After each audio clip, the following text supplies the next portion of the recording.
Seigneur. Maintenant, c'est le moment d'écouter, alors j'allais dire écouter la parole de Dieu, mais c'est toujours la parole de Dieu. Mais je vais faire place à notre frère Andy François dans une présentation, une sorte de formation sur l'évangélisation. Donc je vous souhaite d'être tout oui et d'écouter ce que le Seigneur, ce qu'il a préparé pour nous et ce qu'il va nous dire et ce matin pour nous aider à aborder notre mission dans cette belle province que le Seigneur nous a placée, la belle province du Québec que nous voulons gagner pour le Seigneur. Amen. Amen. À vous, frère Andy. Amen. Prions Dieu. Seigneur, cette minute-ci, je te remercie, je t'adore, je te loue. Je te donne la louange que toi seul mérites en cette minute-ci. Seigneur, nous prions en cette minute-ci que ton peuple, Seigneur, le peuple du Seigneur, soit attentif à ta parole. Sois attentif, Seigneur, à ce que tu veux leur dire. Sois attentif, Père éternel, à ton Saint-Esprit. Nous te prions que chaque cœur, chaque âme, chaque esprit, que ton esprit, Seigneur, puisse les disposer à entendre ta parole. Ainsi nous te prions, non parce que nous méritons, mais par les mérites de ton Fils Jésus qui vit, qui règne au siècle des siècles. Amen. Bonsoir, bonjour tout le monde. J'allais dire bonsoir, j'allais dire bonjour tout le monde. Amen. Je remercie Dieu d'être là avec vous en ce matin. Donc ça fait près de, disons, si je pourrais dire au-delà d'une trentaine d'années que je suis dans l'évangélisation. J'ai vu beaucoup de choses. Et en ce matin, j'aimerais prendre le temps de le partager avec vous. Amen. Amen. Amen. Amen. Amen. Amen. C'est bon, vous êtes là. Dans un premier temps, qu'est-ce qu'on va faire? On va voir le besoin de l'évangélisation. Amen. Amen. Le besoin de l'évangélisation. Si je poserais la question ce matin, vous pouvez le faire à bras levés. Qui ici a accepté le Seigneur Jésus comme son sauveur et Seigneur? Est-ce qu'on pourrait lever la main? Qui ici dit OK? Donc, je vais vous poser une autre question. Est-ce que vous savez combien de personnes qui vivent au Québec? Quelqu'un peut me le dire, environ. Au Québec. 8 500 000. Ah bon. OK. 8 500 000. OK? 8 500 000. Est-ce que vous savez combien de personnes se reconnaissent en tant que chrétiens évangéliques au Québec? 1%. 1%. C'est bon. Est-ce qu'il y a d'autres personnes qui veulent se lancer? On a 1% ici. OK? Jusqu'à dernièrement, 1%, c'est ce que j'avais vu en 2000. Je vais vous le dire dans quelques secondes. 2011, c'est ça? C'était 1%. J'ai vu une autre statistique en 2016, c'était 0,6%. Il y a à peu près 40 000 en 2012. 40 000, je ne sais pas pour aujourd'hui, je n'ai pas arrivé à trouver la statistique, mais environ 40 000 au travers des 8 millions, point quelque chose, qui assistent à un culte le dimanche matin. Ce qui veut dire, chrétiens, nous avons du travail. C'est pour ça que nous allons voir le besoin de l'évangélisation. Si je vous pose la question en cette minute-ci, est-ce que vous connaissez un membre de votre famille qui ne connaît pas le Seigneur? Vous allez dire oui. Vous allez dire oui. Attention, c'est pour ça que j'ai préparé le coup de coude. Si vous ne répondez pas, j'allais dire de frapper plus fort. Hein? Okay. Vous allez dire oui. Donc chacun d'entre nous ici présents, nous connaissons un membre de notre famille qui ne connaît pas le Seigneur. Qu'est-ce qui arrive? Sans faire peur à personne. Qu'est-ce qui arrive lorsque tu connais le Seigneur? Quelle est ta plus grande assurance? Quelqu'un peut me répondre? Quelle est ton assurance? Oui, merci beaucoup. Lorsqu'on va partir de ce monde, on va être auprès du Seigneur. On va être auprès du Seigneur. Je ne vais pas dire le reste, mais je vous laisse imaginer ceux qui n'ont pas Jésus dans leur vie, s'ils ne sont pas auprès du Seigneur, où est-ce qu'ils vont? Donc c'est ma responsabilité, ta responsabilité, notre responsabilité, amen, d'aller prêcher l'évangile, afin qu'il soit sauvé. Poser la question, si jamais je vais mettre de l'animation aussi, je vais prendre une jeune, je sais que les jeunes sont gênés, je vais prendre ma fille pour commencer. Mets-toi bien, Lilia. Ok? Lilia, son nom complet c'est Lilia Rachel François.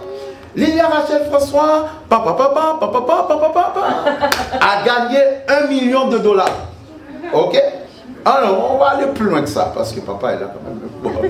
Oh, elle a gagné $20 millions. 20 millions de dollars, Lilia est riche, Lilia a de l'argent, Lilia ça va bien. Qu'est-ce que tu ferais avec ton argent, Lilia? Vous allez voir où est-ce que je m'en vais. Faut parler fort. Tu sais pas? Je sais pas, mais je l'aurais investi dans quelque chose de ça. Ok, merci beaucoup. Tu peux t'asseoir. Je tiens, qu'est-ce que j'aimerais vous dire aujourd'hui? C'est que considérez qu'en Jésus-Christ, vous avez au-delà de 20 millions de dollars. Vous avez une richesse qui ne peut pas être estimée ou qui ne peut pas être comptée. Est-ce que vous êtes d'accord avec ça? Oui. Est-ce que je peux entendre un bon amen? Amen. Vous avez une richesse qui ne peut pas être estimée ou comptée. C'est Jésus-Christ de Nazareth. Maintenant, si tu as l'amour de Dieu dans ta vie, qu'est-ce qu'on fait?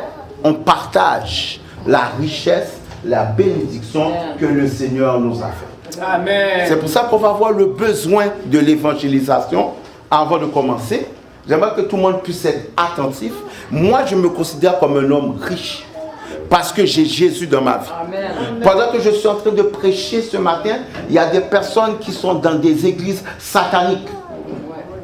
Pendant que je suis en train de prêcher ce matin, il y a des personnes qui sont liées par la drogue, liées par l'alcool, liées par toutes sortes de choses qui les empêchent de vivre une vie saine. Mais nous, ici présents, nous sommes riches. Amen. Nous sommes Riches. Nous sommes Riches. Et notre richesse, nous devons de la partager. Amen. Pendant que toi, tu as l'assurance de ton salut, j'ai posé la question, vous avez levé la main, tu as l'assurance de ton salut, ça veut dire que tu sais que lorsque tu décèdes, tu vas être dans les bras du Seigneur. Il y a au-delà de millions et de millions et de millions de Québécois de toutes sortes d'origines qui n'ont pas cette assurance. Nous allons auprès du Seigneur. Posez-vous la question, où est-ce que les autres vont aller? Avec la richesse que tu as en Jésus-Christ, c'est le temps de la partager. Est-ce qu'on pourrait dire Amen? Amen. Est-ce qu'on pourrait donner un coup de coude à notre frère et dire Amen? Amen. Donc, j'ai fait une petite introduction. Je ne sais pas où est-ce qu'on aura le temps de se rendre dans la formation, mais nous allons voir la vidéo. Je demande, s'il vous plaît, à tout le monde d'être attentif. Vous allez voir cette vidéo, c'est un micro-trottoir où est-ce qu'ils vont poser des questions et vous allez voir comment que le monde est loin, loin, loin, loin du Seigneur. Alors, je vous laisse, le pasteur va mettre la vidéo pour nous.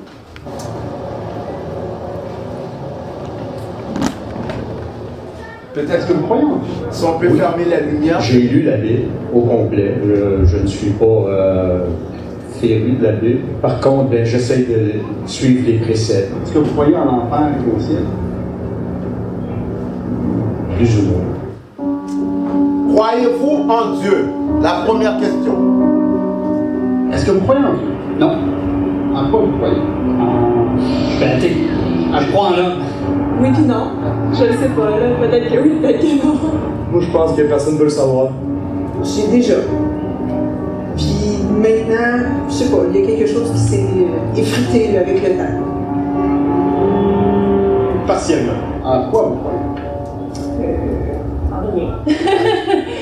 Je suis catholique, mais pas pratiquant.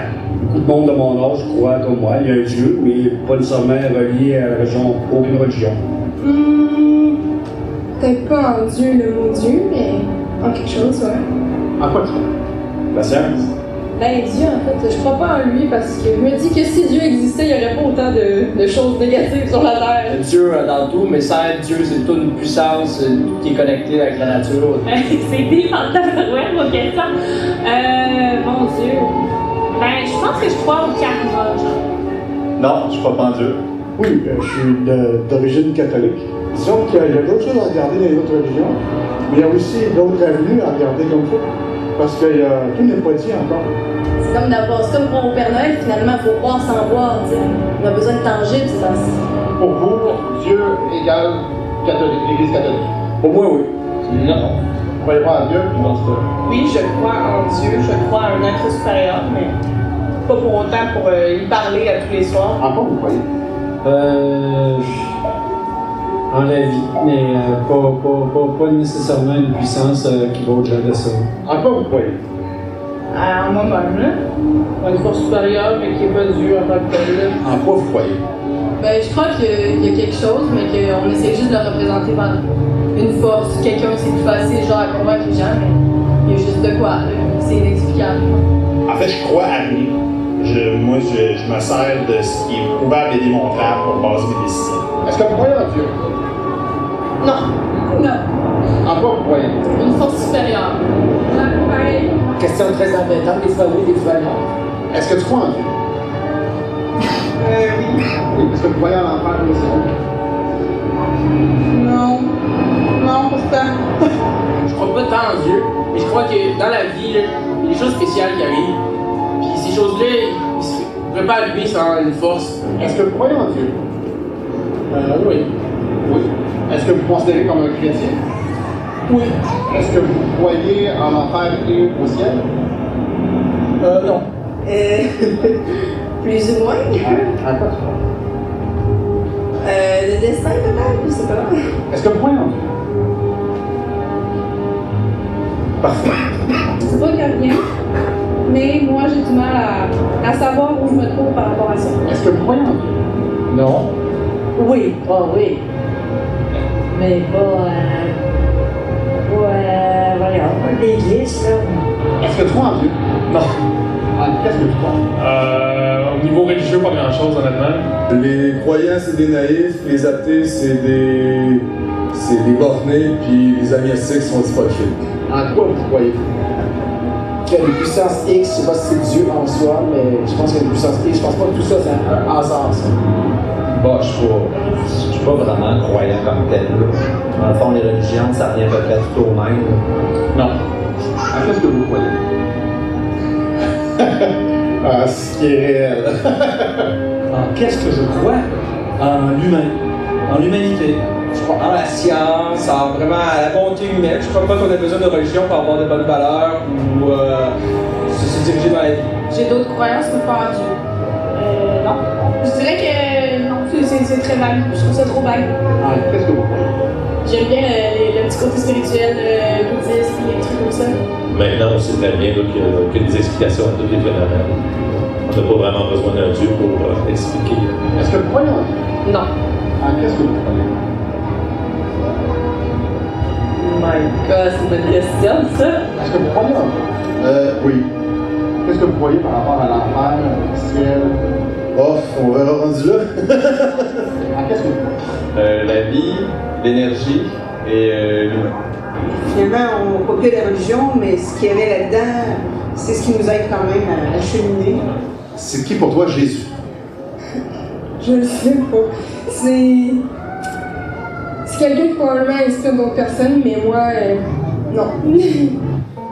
C'est qui pour toi Jésus? Vous allez entendre les réponses de tout le monde. Ben, c'est celui qui nous a sauvés. Selon la Bible, là, je crois à Dieu et Jésus jusqu'à un certain point. Jésus, ben, c'est le monsieur qui était photographié chez Michael. Révolutionnaire qui était en grande avance sur son temps, humaniste. C'est la personne dont on nous a parlé quand on était plus jeunes.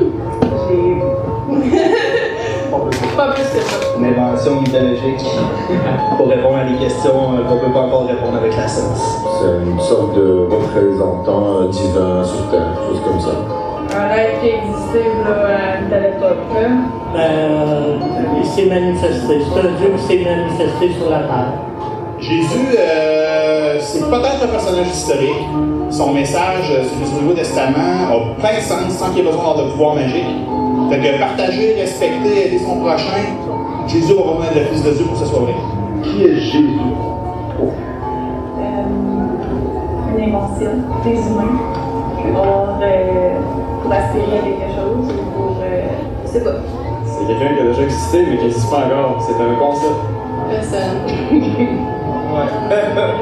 Et mon Dieu, Jésus, je pense que c'est.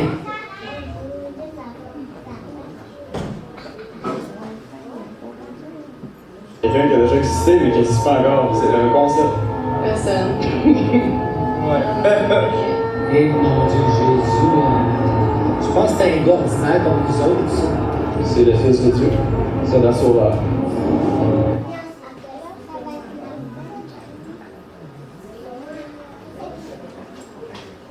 Si ça Bob, on peut l'avancer un tout petit peu.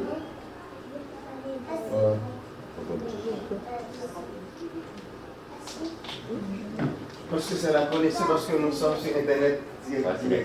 Ok.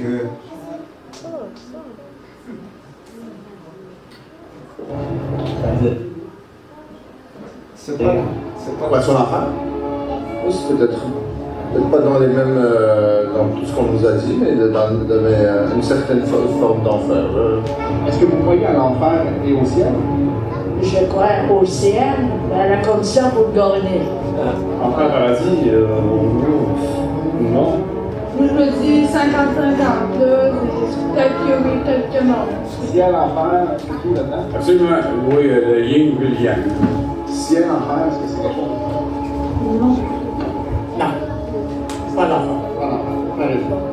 Voilà. Un espace. Ciel, enfer, non plus. Je crois pas à ça. Peut-être pas nécessairement c'est le ciel comme ils disent, de l'enfer, je sais pas. En fait, je pense qu'il faut le vivre pour le savoir. Non. Moi, personnellement, je crois que quand c'est fini, c'est fini. Est-ce que tu crois à l'enfer, au ciel? Non, pas vraiment. Je suis ouvert à la possibilité que ça se trouve. Mais au même titre que si quelqu'un un jour me démontre que des Lucas et des Lucas, je vais faire, donc j'avais tort, ça existe ces affaires-là, je veux une preuve. Non, tu crois pas à l'enfer du tout. Non. Je pense qu'il y a une place où on va quand on meurt, mais je crois pas que ce soit deux extrêmes comme ça. Non. Absolument pas. L'enfer du paradis, non. La harpe éternelle, genre, oui, adore-moi les lumières. Est-ce que vous croyez à l'enfer et au ciel? Pas des limites. Oui, tout à fait. Comment on fait pour ça? Bon, ben, il suffit d'être une bonne personne et de faire de mal à personne, et je pense que c'est pas mal le début de toute chose. C'est pas mal ça. C'est des termes qui résonnent dans nos têtes parce on nous en a parlé quand on était jeunes, mais de là à y croire, non. Moi, personnellement, je peux pas savoir ce qui va se passer, donc je me dis que ça se peut, mais je crois pas forcément. Ça se peut aussi qu'il n'y ait rien. Donc, je sais pas. Est-ce que vous croyez à l'enfer et au paradis? Bonne question, mais sur moi, l'enfer et le paradis, c'est un peu partout. Pour dire que c'est en haut ou en bas, je pense pas. Je pense que peut-être que certaines personnes ont besoin d'adhérer à ça pour se donner du courage dans la vie, mais je respecte ça aussi. Il y a toutes sortes de choses dans lesquelles on peut croire, là, comme la réincarnation, tout ça. Là. Est-ce que vous croyez à l'enfer, au ciel? Non. Non, je crois plus au karma et au truc un peu spirituel. Non, pas du tout. Non, pas du tout. Non, Je crois au ciel, mais je crois pas à l'enfer. Je crois que c'est une image, une belle métaphore. Est-ce que vous croyez à l'enfer, au ciel? Non. Non. Par contre, au karma. C'est quoi pour toi une église évangélique? Est-ce qu'on pourrait appeler pause? C'est pas une branche de la région catholique? Pause une seconde. Ok. À partir de là, j'aimerais vraiment que vous pouvez suivre. La question est la suivante. Est-ce que vous connaissez c'est quoi une église évangélique? Est-ce que nous sommes une église évangélique? Oui. Est-ce que nous sommes une église évangélique? Oui. Ok. Alors vous allez voir combien de personnes connaissent une église évangélique ou bien même connaissent l'existence d'une église évangélique. J'aimerais que vous portez attention parce que c'est très très intéressant. Allez-y s'il vous plaît, merci. Je sais pas. C'est pas une branche de la religion catholique, ça? Je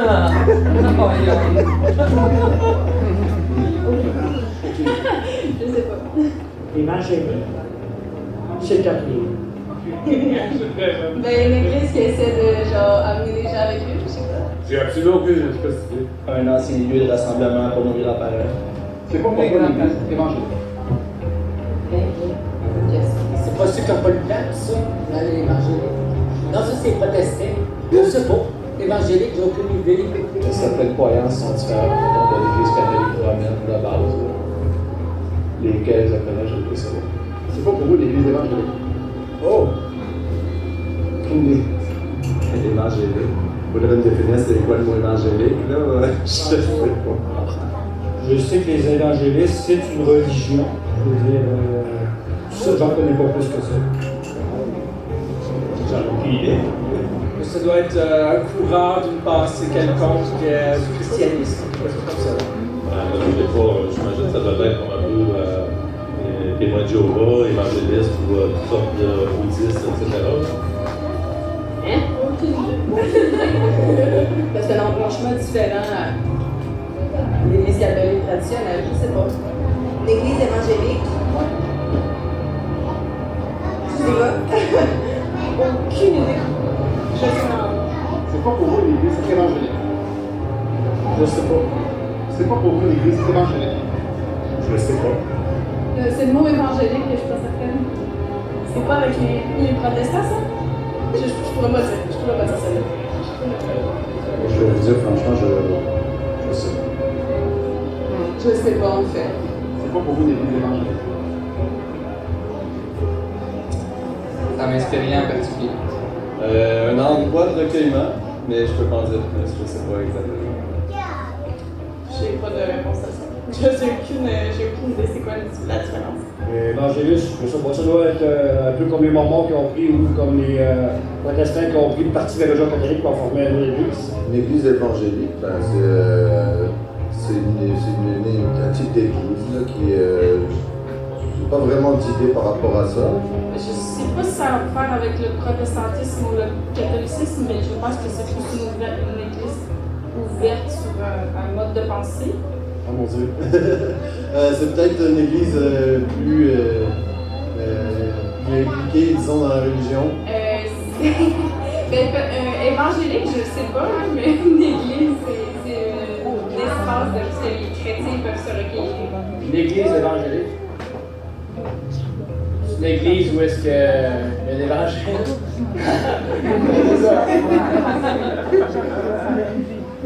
Ok, pause, s'il vous plaît, pause. Ok. Alors, tout à l'heure, je vous avais donné une statistique. Au Québec, seulement 0,6% de la population se considère chrétien évangélique. Est-ce qu'il y a quelqu'un qui est bon en mathématiques? Oui. 0,6% sur 8 500 000, ça fait combien? Ok? On va pas, peut-être frère Jonathan derrière peut nous dire. 50 000. Ok? Se disent. Ça veut dire combien il y en a vraiment, on ne sait pas. Ok? Donc, je vous laisse continuer. Cette vidéo a été filmée en 2016 ou 2017, si je ne me trompe pas. Il y en reste quelques minutes et puis par la suite, on va continuer. Est-ce que vous croyez? Oui. Est-ce que vous vous considérez comme une chrétienne? Oui. Catholique? Non. Qu'est-ce que vous croyez? Je crois dans la Bible, je crois dans Jésus, le Fils de Dieu.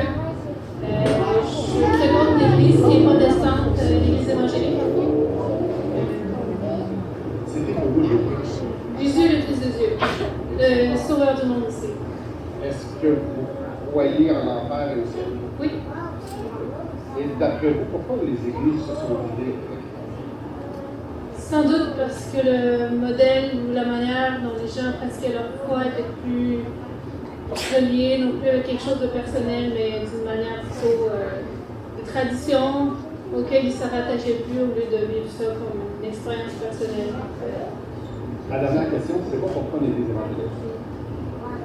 C'est une église qui est fondée sur l'Évangile, sur la parole de Dieu, mais aussi ce sont des gens qui marchent ensemble en essayant de conformer leur vie à ce que Christ a demandé qu'ils vivent sur la terre. Bon, on peut peser pause, qu'est-ce qui est écrit ici?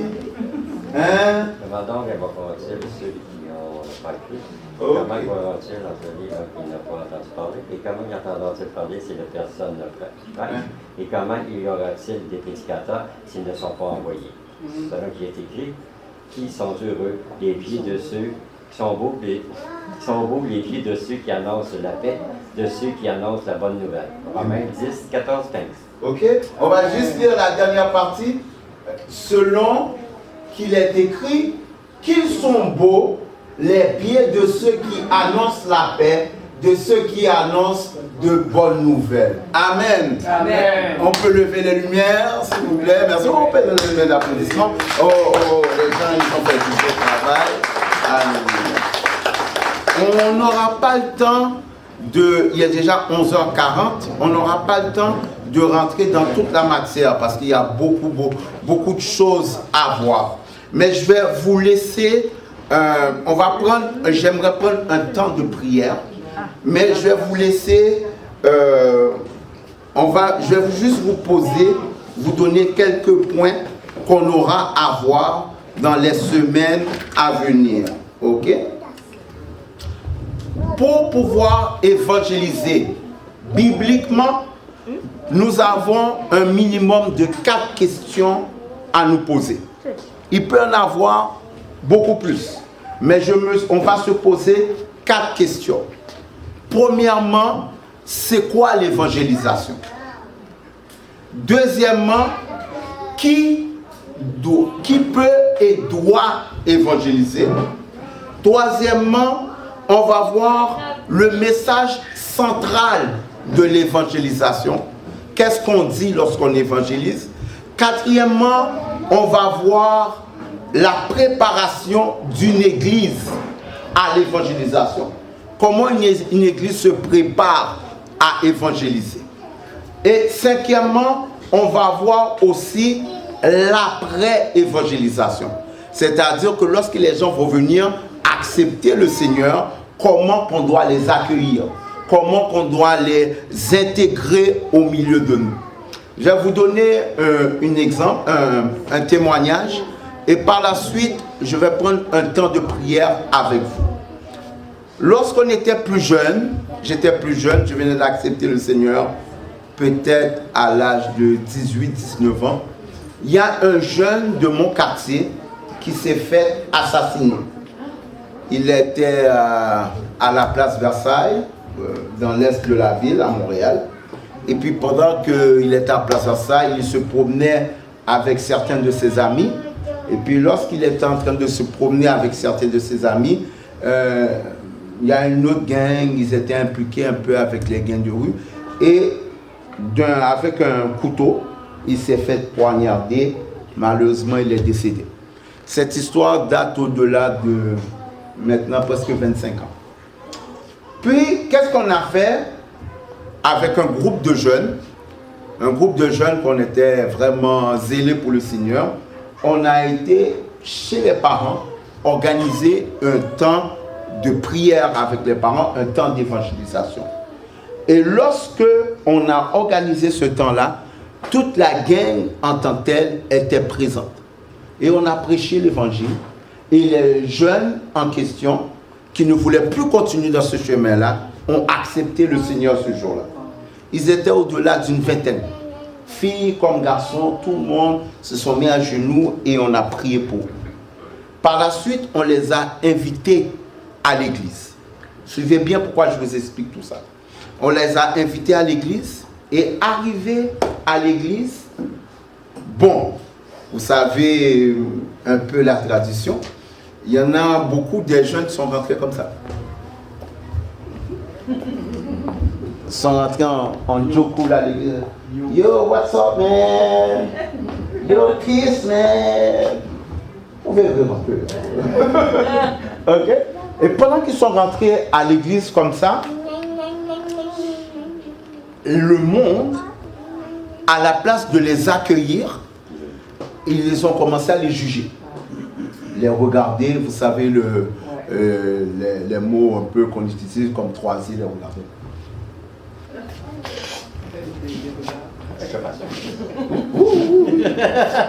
Il vient s'asseoir à côté de moi.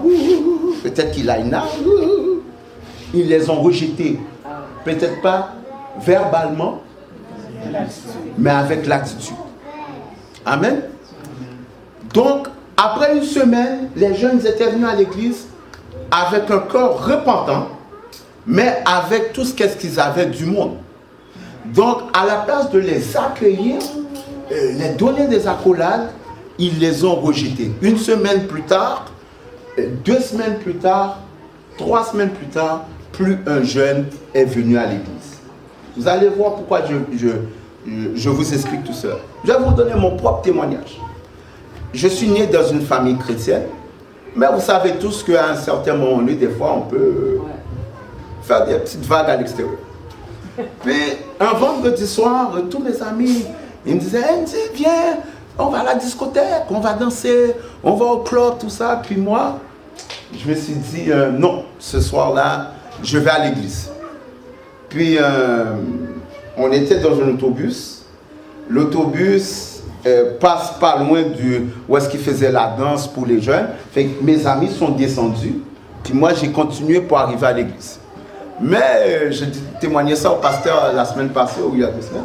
J'avais qu'est-ce qu'on appelle un wave cap, okay? ou un genre de bandeau qui me faisait paraître assez cool. Puis arrivé à l'église, je rentre avec ma petite marche de ma jeunesse. Puis ma mère me voit, ma mère m'appelle, dit, Andy, viens ici. Innocemment, j'arrive. Elle me donne une claque. Wow. Elle dit, qu'est-ce que tu viens faire à l'église avec cette affaire de ma tête? Tu me fais monter, retire ça dans ta tête. Et là, juste pour mettre un peu de piquant, j'ai... Okay. Tout ça pour vous dire, chrétiens, nous allons embarquer dans une campagne d'évangélisation. L'église Béret, évangélique Béret, va embarquer dans une campagne d'évangélisation. Et la personne qui va faire la différence pour qu'un jeune s'intègre à l'église, pour qu'un individu s'intègre à l'église, c'est de la manière que tu vas l'accueillir. Est-ce qu'on pourrait dire amen? Amen. C'est de la manière que tu vas l'accueillir. C'est de la manière que tu vas l'embrasser. C'est la manière que tu vas l'écouter. C'est la manière que tu vas le regarder. Est-ce que s'il vient sans costume, est-ce que tu vas l'accepter? Est-ce qu'il vient avec des jeans troués? Est-ce que tu vas l'accepter? Est-ce que, je vais aller plus loin et on va prendre le temps de prière. Est-ce que lorsqu'un jeune ou bien quelqu'un va rentrer et est-ce que, je vais faire le geste mais juste pour vous montrer, il est homosexuel, ok? Il rentre. Est-ce que tu vas le dévisager? Non. Est-ce que tu vas l'accueillir? Oui. Si un vaudouisant rentre dans l'église, ouais, quelqu'un fait du vaudou. Ils ne sont pas des grands mots. Oh. Est-ce qu'un vaudouisant rentre dans l'église? Oui, un sorte de sorcier. Est-ce que vous allez l'accueillir? Oui. Est-ce que si un membre de gang de rue rentre dans l'église, est-ce que vous allez l'accueillir? Amen. Toutes ces questions-là, frères et sœurs, il faut déjà commencer à se la poser, à se poser. Parce que nous sommes des ambassadeurs du Seigneur. Et nous devons d'accueillir tout le monde. C'est pour ça ici à l'église évangélique Béret, nous n'allons pas faire le culte en créole ou en lingala ou on va le faire en français. Parce que nous voulons accueillir tout le monde, tout le plus de monde que possible. Est-ce que vous êtes là avec moi? Amen. On va baisser la tête, on va fermer les yeux. J'ai demandé aux musiciens de venir, je vais prendre juste 5 minutes je vais prendre, Sœur Berline, tu peux venir aussi. Je vais juste prendre 5 minutes de prière. Amen. Okay. Je vais vous demander de baisser la tête et de fermer les yeux en 7 minutes. Allez. Aujourd'hui, frères et sœurs, le Seigneur ne veut plus que tu viennes à l'église juste pour venir à l'église. Je le répète encore, pendant que tout le monde a la tête baissée, les yeux fermés. Le Seigneur ne veut plus que tu viennes à l'église pour venir à l'église. Le Seigneur veut t'utiliser pour aller chercher des personnes qui ne connaissent pas son nom. Yes. Aujourd'hui, le Seigneur me demande de te dire qu'il veut t'utiliser pour aller chercher ta cousine qui n'est pas dans le Seigneur. Il veut t'utiliser pour aller chercher ton frère qui n'est pas dans le Seigneur. Il veut t'utiliser pour aller chercher les personnes qui sont dans des gangs de rue, dans des personnes qui ne connaissent pas le Seigneur, qui sont loin du Seigneur. Il veut t'utiliser toi. Maintenant, qu'est-ce qu'on va faire? On va prier. Mais je vais vous poser la question. Est-ce que vous voulez vous engager aujourd'hui pour évangéliser? C'est une question qui reste personnelle. Aujourd'hui, on va prier pour que tu t'engages dans l'évangélisation. On va avoir une formation, mais tu vas t'engager à travers de la prière dans l'évangélisation. Tu es Yahweh. On peut se mettre debout. Tu es Yahweh. Gardons les yeux fermés devant le Seigneur. Amen. Tu es Yahweh. Pas trop fort. Tu es Yahweh. Tu es Yahweh. Tu es Yahweh. Tu es Yahweh. L'alpha et l'oméga.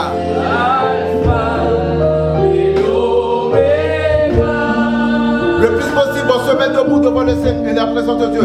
Yeah, Yahweh, Alpha et l'Oméga. Tu es Yahweh, tu es Yahweh, tu es Yahweh. Alléluia, tu es Yahweh.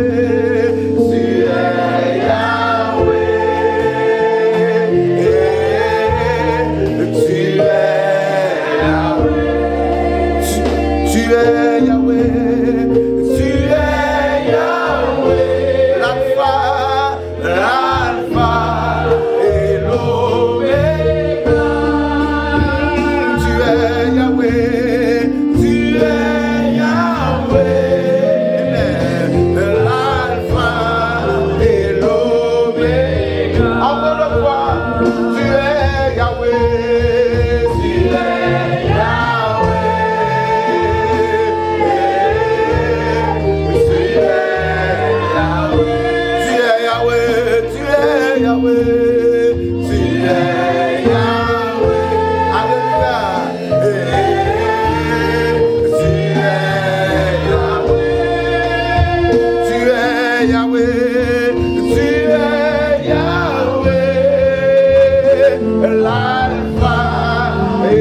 à jouer, vous pouvez continuer à fredonner.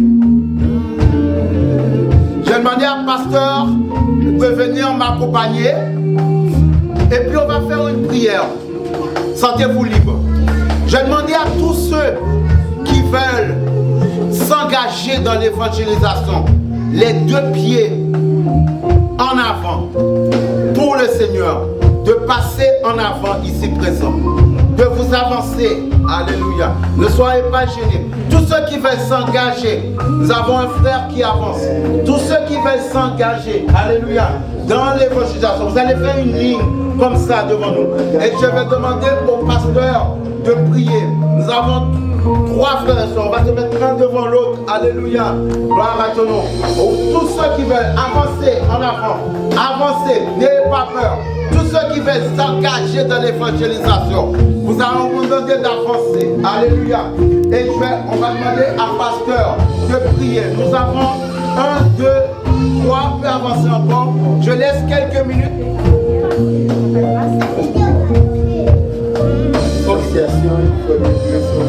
Alléluia. Yes. Amen. On va laisser encore 2 minutes, une minute. Tous ceux qui veulent s'engager dans l'évangélisation, on vous demande d'avancer. Alléluia. Gloire à Dieu. On va prier, on va chanter une dernière fois et par la suite on va prier. Tu es Yahweh.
Si vous pouvez vous tourner face au pasteur, ceux qui sont en avant, tournez-vous face au pasteur. Alléluia. Merci Seigneur, dans le nom de Jésus, nous allons que ta face bénie en cet instant, cher Seigneur, pour te remercier pour cette belle matinée que tu nous as accordée en ta présence. Merci Père de ce que tu étais là pour accueillir nos chants, pour recevoir nos louanges, nos adorations, pour recevoir nos dons. Et merci Père de ce que tu as permis à ce que ton serviteur puisse nous aider, Seigneur, à voir l'importance que nous nous engagions, Papa, dans l'œuvre d'évangélisation. Père, nous comprenons bien que ce n'est pas pour rien que tu nous as placés au Québec. Ce n'est pas pour rien que tu nous as emmenés ici et que, Papa, tu nous as permis de trouver, Seigneur, résidence dans la ville de Montréal, dans la grande région de Montréal, Seigneur. Cette ville qui est connue comme le haut lieu de la prostitution en Amérique du Nord. Cette ville qui est connue, Seigneur, où il y a le taux de suicide le plus élevé. Cette ville qui a connu, en dépit des richesses, en dépit de tout ce qu'on a, mais nous comprenons aussi qu'il y a des gens qui se perdent chaque jour, des gens qui se suicident, des gens qui ne savent que faire, des gens qui ne savent où aller et des gens qui ne savent à qui crier ou à qui aller quand ils sont en difficulté. Papa, quand la déprime arrive, Seigneur, quand on est découragé, quand on est attristé, les gens ne savent pas à qui aller. Oh, nous savons, Papa. Nous avons la réponse. Nous avons la réponse à la dépression. Nous avons la réponse au chagrin. Nous avons la réponse au découragement. Nous avons la réponse, Seigneur. Nous savons que la réponse est Jésus. Papa, nous avons regardé la vidéo, Papa, où il y a tellement de gens qui ne savent pas ce qu'est Jésus, qui ne savent pas qui est Dieu, qui ne savent même pas ce qu'est une église évangélique. Oh, il y a tellement d'églises évangéliques à Montréal. Père, si nous te prions, Père, de nous aider à aller lever, à aller relever ce défi, Seigneur. Ce défi après 8 500 000 personnes. Il n'y a même pas 1% qui connaissent ton nom, qui te prient et qui évangélisent. Oh, bah, nous sommes là. Merci, Seigneur, pour ces gens. Merci pour ce Yolette, frère Foni. Merci Seigneur pour ce Micheline, ce Carole, qui se sont avancés, papa, et qui veulent s'engager personnellement et volontairement dans l'œuvre de l'évangélisation. Nous te prions, Père, de les aider. Très souvent, on pense qu'on ne sait pas quoi dire, mais ta parole nous a dit d'aller et de dire ce que toi, tu nous mets à cœur de dire. Papa, nous te les présentons, Seigneur. C'est parmi d'autres, Seigneur, qui se sont déjà engagés là-dedans, mais qui maintenant, papa, ne voient pas le besoin d'avancer. Même si tu es Père, ils sont à leur place. Nous te prions, Père, que ton sceau soit sur eux. Mets ton sceau sur chacun de nous, Seigneur. Mets ton sceau sur chaque personne qui désire aller et annoncer l'évangile. Scelle-les, Père Saint, afin que, Père, le malin ne vienne pas enlever la volonté, l'engagement qu'ils ont pris devant toi. Merci, Père, pour notre frère Andy, qui s'est offert, papa, pour partager, papa, cette formation avec nous. Pour nous aider, Seigneur, à être des gens, non pas qui se considèrent comme déjà saints et qui ne doivent pas avoir contact avec d'autres personnes malsaines ou bien qui ne sont pas saints. Mais Père, aide-nous, Père, à être une église qui accueille les pécheurs, qui accueille les prostituées, qui accueille les drogués, qui accueille, papa, les anciens criminels, qui accueille les junkies, qui accueille tout le monde, papa.